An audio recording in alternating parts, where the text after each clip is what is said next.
dark terror tales.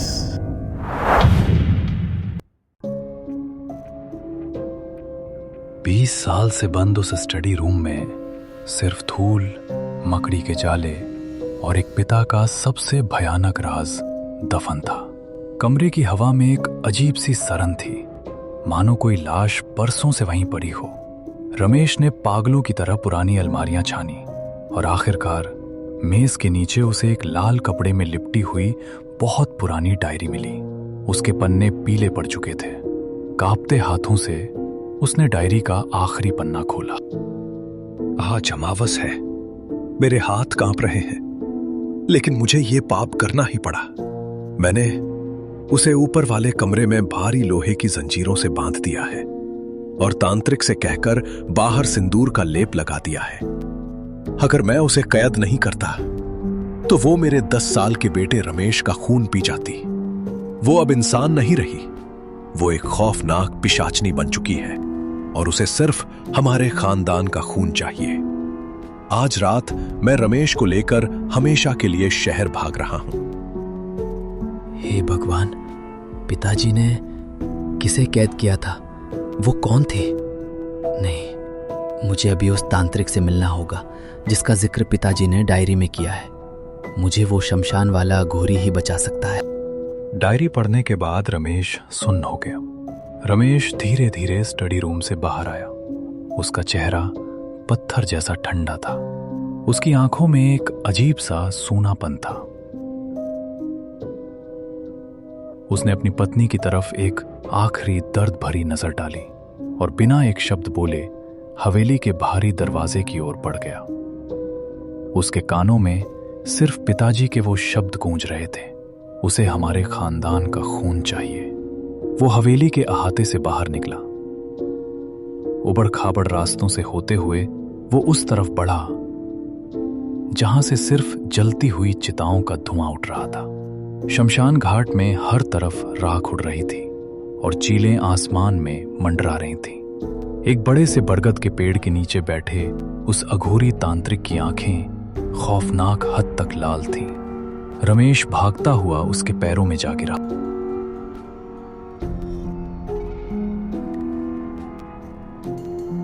बाबा मेरी मदद कीजिए। मैं हवेली वाला रमेश हूँ।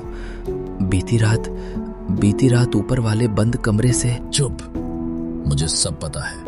तूने 20 साल बाद उस मनहूस चौखट पर कदम रखकर अपनी मौत को नींद से जगा दिया है। शहर वाले, तेरे खून की महक अब उस बंद दरवाजे के पार पहुंच चुकी है। बाबा, मेरे पिताजी ने अपनी डायरी में लिखा है कि उन्होंने किसी पिशाचनी को कैद किया था, पर वो है कौन और वो मुझसे क्या चाहती है? वो कौन है? वो है जिसे तुम्हारे ही खानदान के लालच ने कभी खून के आंसू रुलाया था।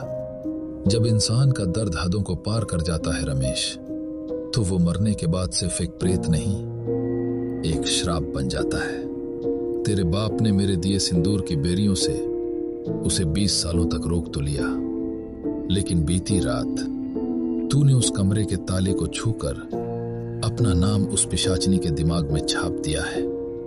अब वो बिना तेरी जान लिए शांत नहीं होगी।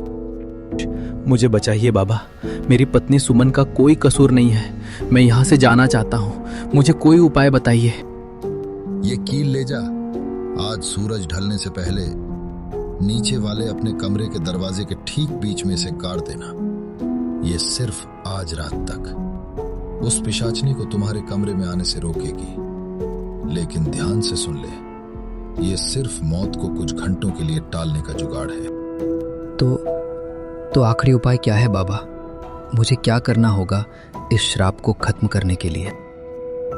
जिस ताले को तूने छेड़ा है उसे अब तुझे ही खोलना होगा। तुझे आज रात ठीक 12 बजे के बाद उस बंद कमरे के अंदर जाना होगा रमेश, और उसका वो सामान ढूंढना होगा जिससे उसकी रूह इस हवेली से बंधी है। अगर कल सुबह का सूरज निकलने से पहले तूने वो सामान ढूंढकर नहीं जलाया तो ये कील भी तुम्हारी जान नहीं बचा पाएगी और तुम दोनों पति पत्नी सुबह तक जिंदा नहीं बचोगे। राज खुल चुका था, लेकिन बचने का रास्ता मौत के जबड़े के ठीक अंदर से होकर गुजरता था। क्या रमेश अपने अहंकार और डर को भुलाकर उस खौफनाक बंद कमरे का ताला खोलने की हिम्मत कर पाएगा? उस कमरे के अंदर आखिर ऐसा क्या है जिससे वो पिशाचनी बधी है? इंसान अपनी किस्मत से तो भाग सकता है, लेकिन अपने बाप दादाओं के किए गए पापों से नहीं। पाप का कर्ज खून से ही चुकाना पड़ता है। शमशान से लौटे रमेश के पास अब सिर्फ चंद घंटों का वक्त था। सूरज बहुत तेजी से ढल रहा था और हवेली के कोने कोने में फैले अंधेरे ने मौत का रूप लेना शुरू कर दिया था। तांत्रिक की दी हुई वो काली कील ही अब उनकी इकलौती ढाल थी। शाम के 6:30 बज रहे हैं। हवेली के नीचे वाले कमरे में सन्नाटा पसरा है, जिसे सिर्फ हथौड़े की चोटें तोड़ रही हैं। रमेश कांपते हाथों से दरवाजे के ठीक बीचों बीच उस लाल चमकती हुई कील को गाड़ रहा है। उसके माथे से पसीना टपक कर जमीन पर गिर रहा है। पास ही सुमन दीवार से सटकर बैठी है, सिसकियां ले रही हैं। डर इतना है कि वो अपना मुंह हाथों से दबा लेती है ताकि आवाज बाहर न जाए। बाहर कुत्तों के रोने की मनहूस आवाजें माहौल को और भी डरावना बना रही हैं। बस सुमन, रोना बंद करो। मैंने कील गाड़ दी है। तांत्रिक बाबा ने कहा था कि ये हमें बचाएगी। कम से कम इस कमरे के अंदर वो नहीं आ पाएगी। रमेश, हम पिछली खिड़की से कूदकर भाग चलते हैं ना। अंधेरे में खेतों के रास्ते गांव पार कर लेंगे। मुझे तुम्हारी जान की फिक्र है। तुम रात को ऊपर उस कमरे में मत जाना, वो तुम्हें जिंदा नहीं छोड़ेगी। रमेश, हम कहाँ भागेंगे सुमन? अंधेरा हो चुका है। अगर हम खुले में बाहर निकले तो वो हमें और आसानी से मार देगी। तांत्रिक ने कहा था कि ये कील सिर्फ कुछ घंटों का जुगाड़ है। सुबह होने से पहले मुझे उस कमरे में जाना ही होगा। यही हमारी जिंदगी का आखिरी रास्ता है। वक्त जैसे रुक सा गया था। कमरे में जलती इकलौती लालटेन की लौ भी खौफ से कांप रही थी। रात के ठीक 12 बजते ही हवेली का तापमान एकदम से गिर गया। कमरे की हवा बर्फ की तरह ठंडी हो गई और रमेश और सुमन की सांसें हवा में धुएं की तरह दिखने लगी। और फिर मौत ने अपना आखिरी खेल शुरू किया। दीवार घड़ी ने 12 बार टन टन की आवाज की और फिर एक गहरा सन्नाटा छा गया। तभी सीढ़ियों से किसी के घिसटते हुए नीचे उतरने की खौफनाक आवाज आई। छन घिस ढक छन। कोई भारी चीज सीढ़ियों से रगड़ती हुई नीचे आ रही है। वो आ गई रमेश, वो नीचे आ गई। हे भगवान। कमरे के दरवाजे के ठीक बाहर कोई आ खड़ा हुआ। दरवाजे के नीचे की बारीक झिरी से एक अजीब सी काली परछाई रेंगती हुई अंदर आती दिखी। तभी अचानक भारी लोहे के दरवाजे पर जोरदार प्रहार होने लगे। ताला बाहर से पागनों की तरह हिलने लगा, जैसे कोई उसे उखाड़ देना चाहता। रमेश, दरवाजा खोल। तेरी रगों में उसी गद्दार का खून है जिसने मुझे तड़पा तड़पा कर मारा था। तूने मेरा राज जानना चाहा था ना? दरवाजा खोल रमेश। आज तेरा खून पीकर मेरी 20 साल पुरानी प्यास बुझाएगी। दरवाजा जोर जोर से हिल रहा है। पुरानी लकड़ी चटकने लगी है। लेकिन तभी जहां रमेश ने तांत्रिक की दी हुई कील गाड़ी थी, वहां से लाल रंग की चिंगारियां निकलने लगती हैं। पिशाचनी की दर्दनाक चीखें हवेली में गूंज उठती हैं। वो कील की ताकत की वजह से अंदर नहीं आ पा रही। कील अपना काम कर रही है सुमन। वो अंदर नहीं आ सकती, लेकिन दरवाजा टूट रहा है। ये ताकत सुबह तक नहीं टिकेगी। मुझे अभी इसी वक्त ऊपर जाना होगा। वो नीचे दरवाजे पर खड़ी है तो सीढ़ियां खाली होंगी। यही मौका है। नहीं रमेश, तुम पागल हो गए हो। तुम बाहर कैसे जाओगे? मैं पीछे की खिड़की से छज्जे पर जाऊंगा और बाहर से बालकनी के रास्ते ऊपर पहुंचूंगा। सुमन, अगर मैं सुबह तक वापस ना आऊं तो सूरज निकलते ही ये हवेली छोड़कर भाग जाना, पीछे मुड़कर मत देखना। रमेश धीरे से खिड़की खोलकर बाहर निकलता है। वो लोहे की पुरानी और जंग लगी सीढ़ियों के सहारे ऊपर वाली मंजिल की बालकनी में पहुंच जाता है। हवेली के अंदर से पिशाचिनी की चीखें अभी भी आ रही है। रमेश के दिल की धड़कन किसी नगाड़े की तरह तेज बज रही है। धुप धुप धुप धुप। हवेली की वो ऊपरी मंजिल जहां पिछले 20 सालों से न सूरज की रोशनी पहुंची थी न इंसानों के कदम, और सामने था वो मनहूस बंद कमरा। ताला टूट चुका था और दरवाजा हल्का सा खुला था।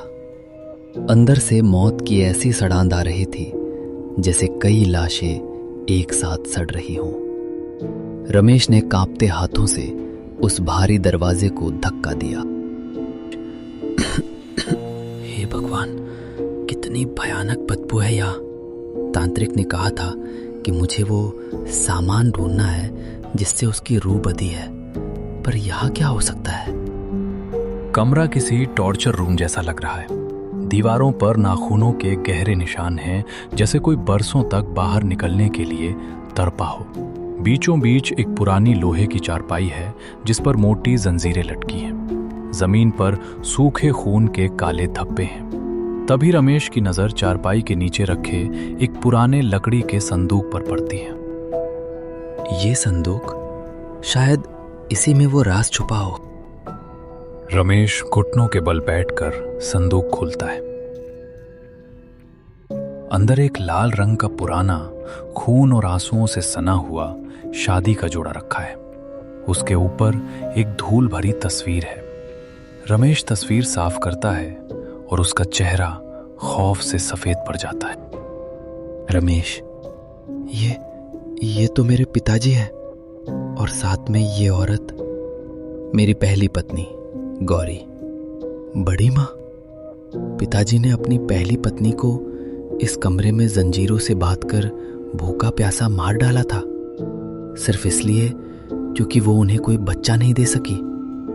हे भगवान, कितनी बेरहमी से तड़पाया गया था इन्हें। हम अपने ही बाप के पाप की सजा भुगत रहे हैं। सच का पर्दा तो उठ चुका था, लेकिन रमेश ये भूल गया था कि वो इस वक्त मौत के कमरे के बिल्कुल बीचों बीच बैठा है। और अचानक हवेली के नीचे वाले दरवाजे से आने वाली वो पीटने की आवाजें एकदम बंद हो गई। सन्नाटा इतना गहरा हो गया कि रमेश को अपनी पलकें झपकने की आवाज भी सुनाई देने लगी। तभी अचानक कमरे में घुप अंधेरा छा जाता है। रमेश के ठीक पीछे उसकी गर्दन के बिल्कुल पास से किसी के बहुत भारी और ठंडी सांस लेने की आवाज आती है। कमरे का तापमान इतना गिर गया कि रमेश के हाथ सुन्न होने लगे।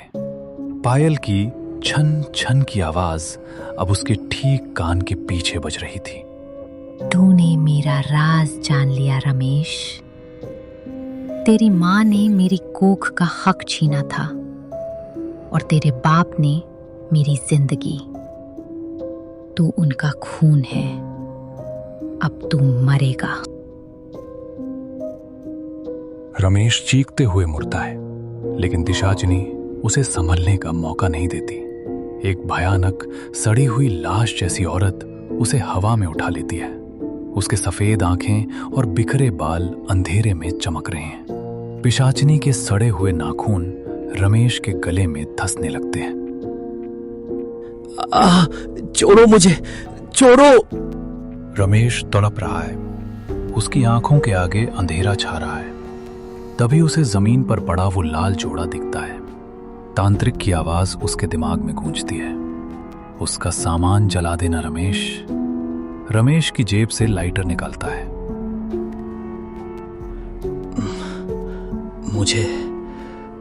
मुझे इसे जलाना होगा।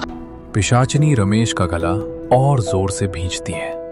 रमेश एक हाथ से उसका हाथ पकड़कर खुद को छुड़ाने की कोशिश करता है और दूसरे से जीभ से लाइटर निकालता है और कांपते हाथों से वो उसे उस लाल जोड़े पर फेंक देता है।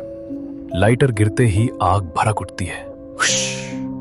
पिशाचनी का गला फाड़ देने वाला चिल्लाना हवेली की दीवारों को हिला देता है। नहीं, जल रहा है, मेरा शरीर जल रहा है। जैसे ही वो 20 साल पुराना जोड़ा जलकर राख होने लगता है, पिशाचनी रमेश को छोड़ देती है। रमेश जमीन पर गिरकर बुरी तरह खांसने लगता है।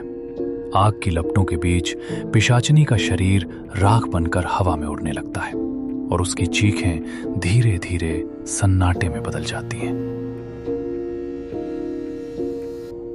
रमेश दीवार का सहारा लेकर उठता है और उस कमरे से बाहर आता है। आसमान में सुबह की पहली किरण फूट रही है। रात का तूफान थम चुका है। वो नीचे आता है जहां सुमन दरवाजा खोलकर उसकी तरफ दौड़ती है और उसे कसकर गले लगा लेती है। दोनों फूट फूट कर रोने लगते हैं। आग ने सिर्फ उस पुरानी चुनरी को ही नहीं जलाया था, बल्कि 20 साल पुराने उस श्राप को भी भस्म कर दिया था। रमेश के पिताजी ने जो पाप बोया था, उसकी सजा रमेश ने काट ली थी। हवेली का वो बंद कमरा और उसमें कैद वो दर्द अब हमेशा के लिए आजाद हो चुका था। हवेली अब डरावनी नहीं, बल्कि एक शांत कब्र जैसी लग रही थी, जहां सब कुछ समाप्त हो चुका था।